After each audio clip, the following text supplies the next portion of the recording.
কুষ্টিয়ার কুমারখালীর যোগেন্দ্রনাথ পাইলট মাধ্যমিক বিদ্যালয়ের শ্রেণীকক্ষ এনজিওর কাছে ভাড়া দিয়ে আর্থিক সুবিধা ভোগ করছেন বিদ্যালয়ের প্রধান শিক্ষক। সোমবার সরেজমিনে গেলে প্রধান শিক্ষক সাংবাদিকদের ছবি তুলতে ও ভিডিও ধারণে বাধা সৃষ্টি করেন এবং এক পর্যায়ে বিদ্যালয় থেকে পালিয়ে যান।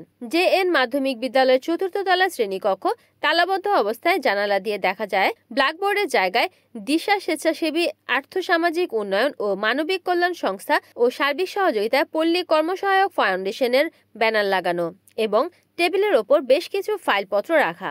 খোঁজ নিয়ে জানা যায় 2022 সাল থেকে প্রতিষ্ঠান প্রধান মোহাম্মদ মুখলিসুর রহমান শিক্ষার্থীদের শ্রেণীকক্ষ এনজিওর কাছে ভাড়া দিয়ে আর্থিক সুবিধা ভোগ করছেন। বিদ্যালয়ের অন্যান্য শিক্ষক বা শিক্ষার্থীরা এই বিষয়ে কোনোভাবেই মুখ খুলতে রাজি হননি।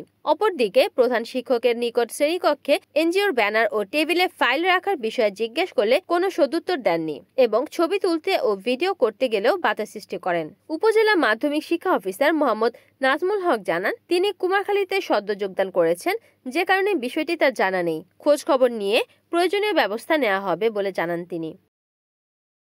রিপোর্ট করেছেন কুষ্টিয়া প্রতিনিধি নাজমুল হাসান, NN TV।